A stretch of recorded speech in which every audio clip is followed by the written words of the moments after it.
Hello and welcome to Children in Our Lives, a program where children and adults speak about violence against children. Welcome to this last program in a series of 8 where we discuss how we relate with children. Today we will focus on the benefits of being nonviolent. We will be featuring the story of a teacher who has inspired others by using nonviolent ways of disciplining children, told to you by your favorite storyteller, Mr. Ranjezi Stephen. On the discussion panel, we will be speaking with Mr. Willington Sekade, Senior Program Officer from Raising Voices, together with Mr. Mukasa Lusambu, the District Education Officer from Mpigi District. And finally, we shall feature teachers, pupils, and parents from St. Peter's Primary School, Kanyanya, a school that has demonstrated that it is possible to create a positive learning environment for children. So let's begin with the story. And as you listen, as always, think about the children in your lives. Think about the children in your community and the violence inflicted on them. Does this happen where you live? What are your thoughts?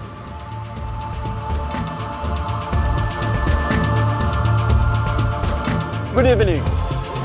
Welcome again. Now, as usual, we are telling stories. My story tonight is in school. Yeah, you have been listening to stories at home.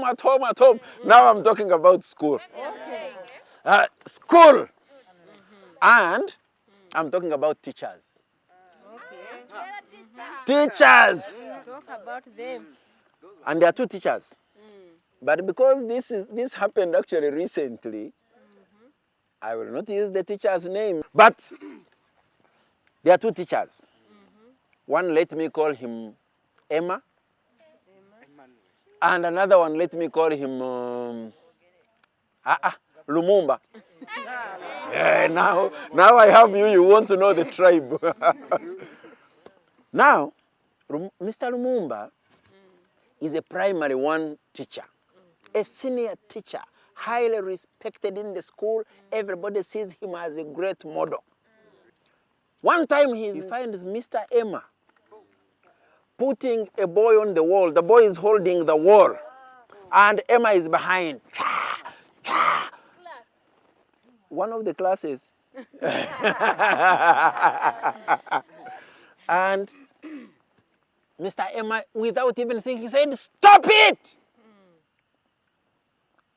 And Mr. Emma was wondering, who was this that could ever shout at me to stop when I am punishing children? When he looked behind, it was Mr. Emma standing in the window. Lumumba. Mr. Lumumba, thank you. Standing in the window, angry. And because Mr. Lumumba was highly respected in the school, Emma stood there sheepishly, not knowing what to do, whether to smile or to be angry. And all the children kept quiet and waited to see what Mr. Emma was going to do, whether he was going to slap Mr. Lumumba, continue beating the children. What was he going to do? After a long silence, Mr. Emma just stormed out of the room and left. Mr. Lumumba told the children to sit down. He went back to his class.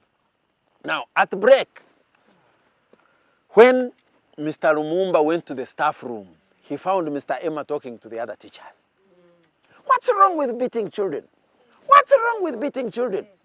And the other teachers were saying, there is nothing wrong. That is how you discipline the children.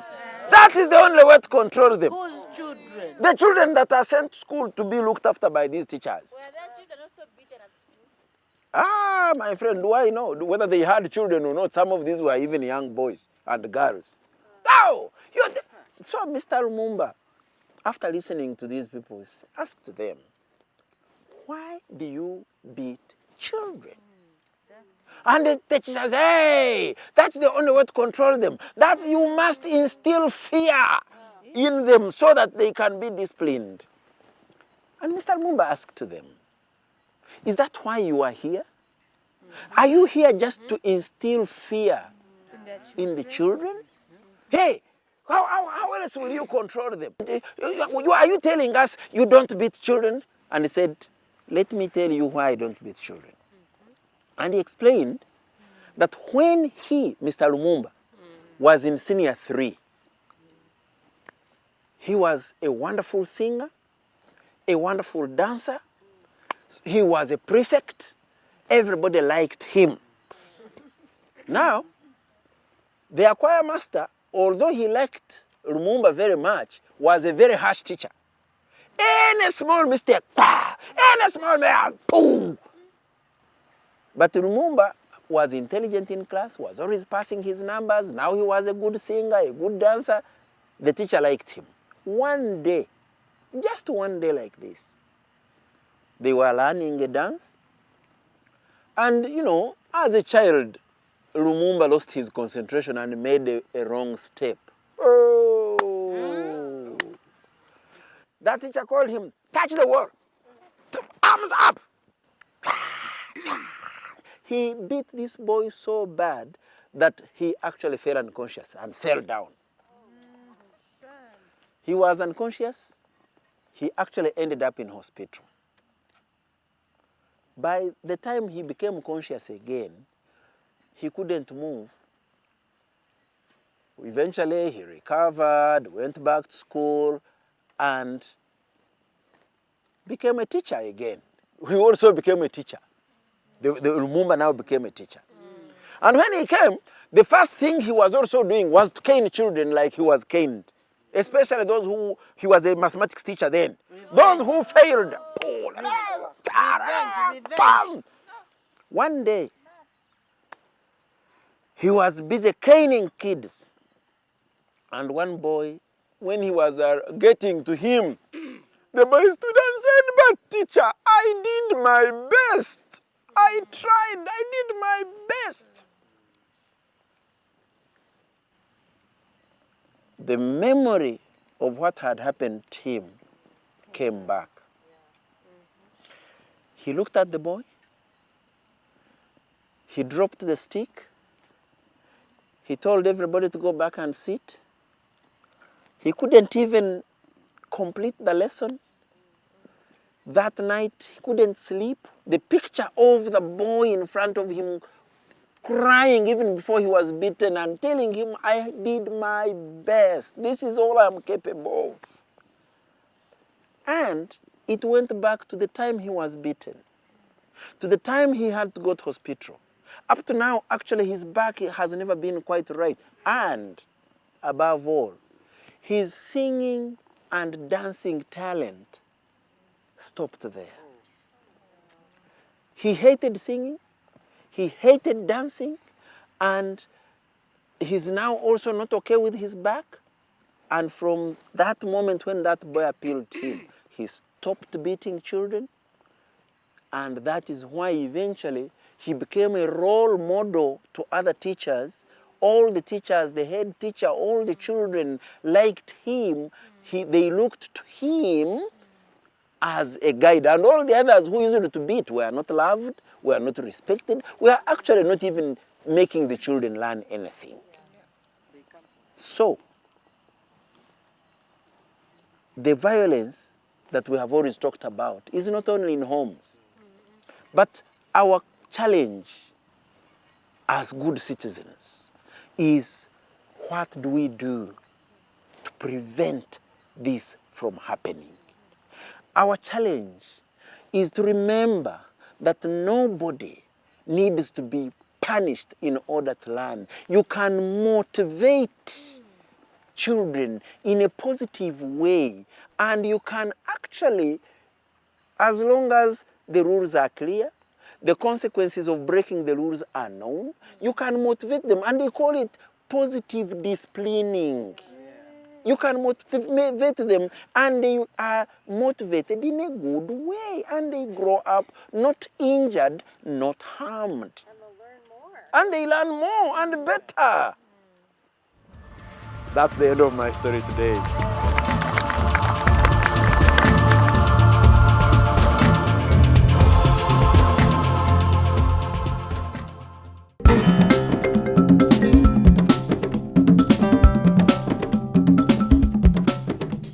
And now we have Mr. Wellington Sekade from Raising Voices and Mr. Mukasa Lusambu, the District Education Officer from Mpigi District, here with me now. It's Good to have you on the show. Thank you very much. Now, Mr. Mukasa, I'll start with you. Some teachers say that if you do not beat a child, they will not respect you. Do you agree? No, I don't. Actually, there are two different words. There is respect and there is fear. If you beat children, what you achieve is fear from them. But if you want respect from them, the best way is to bring them closer to you, to create that rapport, a positive rapport. This is when you can get the real being of a child before you, the teacher. And let me tell you, before you start teaching someone to receive what you're teaching, that person must give you respect, but not fear. If you get fear from that person, he will not keep and put in what you teach him or her. Instead, he will be scared. And the few things that that child will receive are not real learning. It's not real information. But because he fears you, he crams certain things and facts so that you don't beat him again. So I don't agree that you beat them to achieve respect. Okay. It is fear that you receive instead. Now, Willington, to you.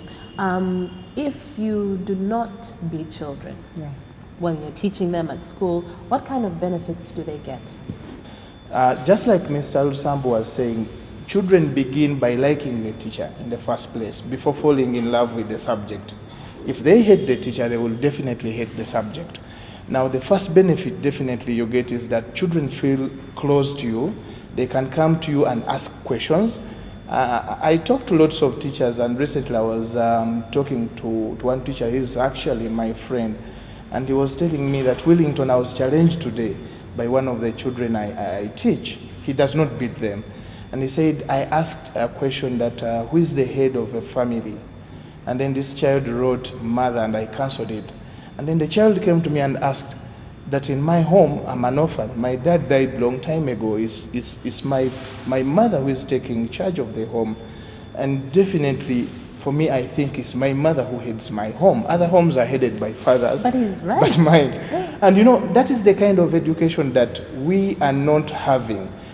When you beat children, you force them, you coerce them into cramming, into memorizing everything that you're writing on the blackboard, but they're not coming good at the process of learning. Teaching is one thing, learning is another.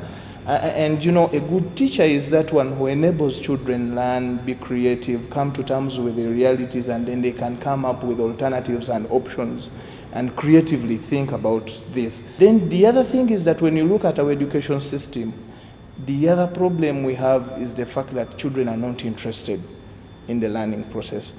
Now, if you are not interested in anything, then you are not going to be attracted to it. Now, a teacher who does not beat the children empowers them to be interested in the learning process. And all these are benefits that teachers should now openly look at and, you know, have education as a process where children openly come in to study as well as to learn. Not to be passive, but to be participatory. And secondly, it creates assertiveness. It's very important that our children become assertive and confident. You realize at the end of the story that Lumumba forgot whatever he could be able to do. The singing. He lost the singing. So beating children makes them lose what they could have achieved. What they already have, they lose. And then going back to the teachers who teach without beating children teach without stress.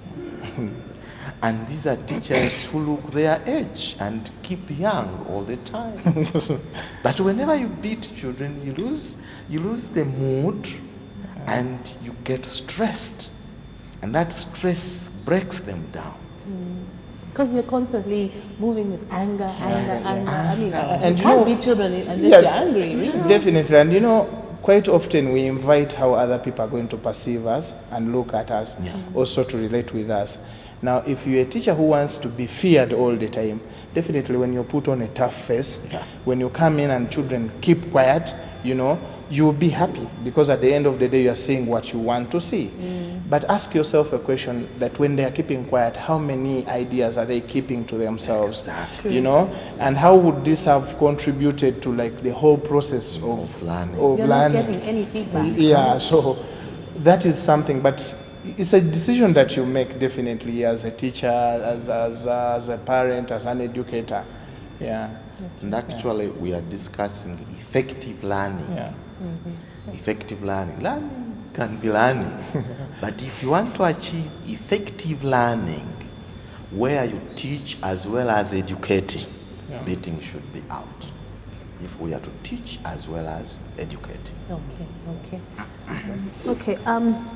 Something that many people say is that we are who we are because we were beaten. You see, the person I am today, I am this good person because I was beaten. Yes. What do you think about that? The statement is wrong. Because if such a person was to recall that time when he was in a class, would realize that maybe there were 60 pupils in a class. Now the question, how many of them have been successful to that level? If he really were able to go and answer such questions, would realize that many of his or her friends opted out, probably because of the beating. And he or she was just lucky that he is or she is what he is. But what about the rest? So it's very, very important to start thinking about those statements and look at them critically. We are not talking about an individual. We are talking about a society. We are talking about a community of people. And thirdly is to think about the changing times we have. My colleague has just mentioned. The times when he was beaten are not the times today. By that time, maybe the teacher had all that would be offered to the child. Today, there are quite a number of options. Internet is around. The televisions are here, the radios are here, newspapers are right. So there is a lot of information a child can receive from many other sources. So lastly, what key message would you like to give parents, teachers, and guardians who are watching right now? I would like to give an advice, and this is the quotation I want to pick from this book by the Ministry of Education, which is entitled Alternatives to Corporal Punishments. And the one message is going to the teachers, and it goes, as custodians of children's hopes and aspirations, we must accept the responsibility for creating an environment that will help children thrive so they can achieve their best and bring out their great potential. Then this one cuts across. It goes both to the parents and to the teachers. And I think it goes to the entire public, really. Because the more we humiliate children, the more we beat them, the more we get a society that is not good. And it goes like what? Physical and humiliating punishments increase the use of violence in society and make violence acceptable in the eyes of subsequent generations. Yes. Yeah. Exactly. If it happened to you, you think it's absolutely normal and you continue to do it even when you others grow up. continue with it, generations after generations. And this is an issue that is going on in society, but sometimes we don't take watch. Look at the toys that parents buy to their children, the guns, the bullets. It's cool. It's cool to have. I think these are not good toys to give our children, as if we are promoting violence in society. We could work towards creating a non-violent society. Well, thank you so much for sharing today. Okay, my final remark would be in terms of looking at school broadly. So what kind of education outcomes do we seek to promote?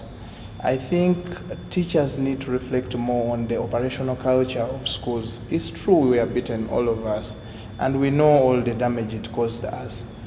But currently what we need is to create an environment that is conducive for learning. This is not just about having classrooms, about having authority, but psychologically, how does a child feel when he or she gets to school? What does he or she find in school? Now, you know, life is a gift. It would be so irrational, for instance, not to teach our children how to use their lives. If you buy me a toy, but then you don't teach me how to use it, then it's useless. If you give the children this subject matter without teaching them to navigate through their own lives and lead this to problem solving, then education is not serving its purpose. And this is broadly what teachers need to look at and support children in achieving their potentials. Yeah. Thank you again. Thank you very much.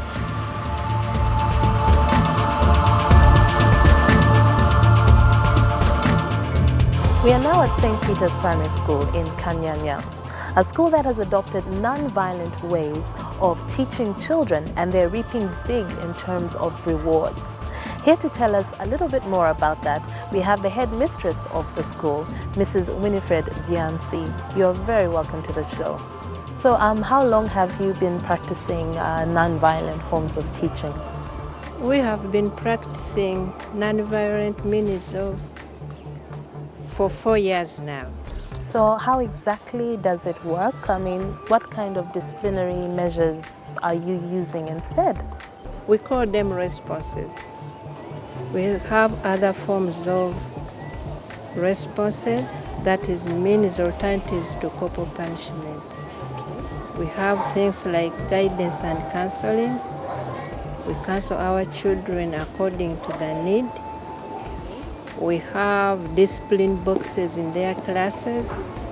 In case someone does against the rules and regulations of the classroom, a name is written on a piece of paper and dropped in that box. Oh, in the discipline box? Yeah, we call them discipline boxes.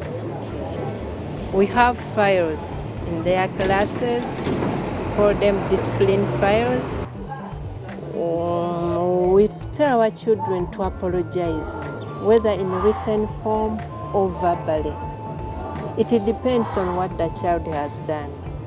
We can even send the child outside to think about the things he has done. And at least for 2 minutes, we allow the child in the class. And lastly, what advice do you have for other schools that would also like to take the path of non-violence? The most important thing is to change the attitude, because many people think that beating and other forms of corporal punishment are the only ways to help these children improve on their behavior. But they can try other means. Many people think the means are not there, but we are here as an example to them.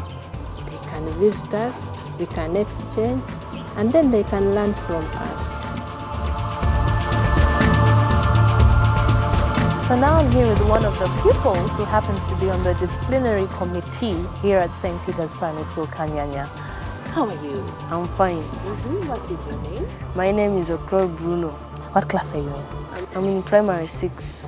So here at your school, they don't beat you? Yeah, indeed they don't beat us. So if you make a mistake in class, if you do something wrong, what happens to you?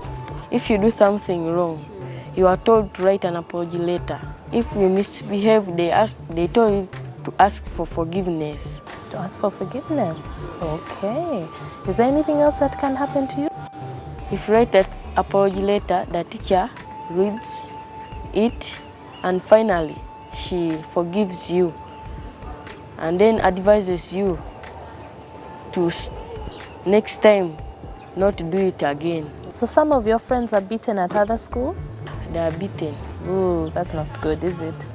No. So it feels nice that here you're not beaten. Yes. And now we're going to speak to Mr. Agre Mukua, who is the Deputy Headmaster here at St. Peter's Primary School, Kanyanya. So how long have you been with the school? It's now 7 years. 7 years, okay. So that means you were here before you switched to positive forms of teaching, non-violent forms of teaching. Yes, please. Since you moved to that, have you noticed any change in the children? So much. Could you tell me about that? Yeah, since we started using positive discipline methods, the children have developed confidence in themselves.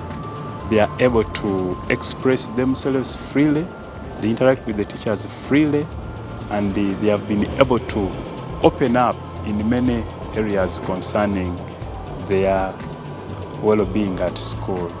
So I'm sure this also helps when they're actually learning in class as well. Learning has become more, it has become interesting. And the children, we have observed that they have become more creative. Because in the past, they used to have fear, because teachers used to employ the cane. But now there is creativity, and the teachers as well think of creative methods of teaching them. Every other time they are thinking creatively. So you would advise this for other schools and other teachers to use? Exactly. And I would appeal to those schools out there who would like to take up the approach. They could approach us and we help them. Okay. Well, thank you so much for your time.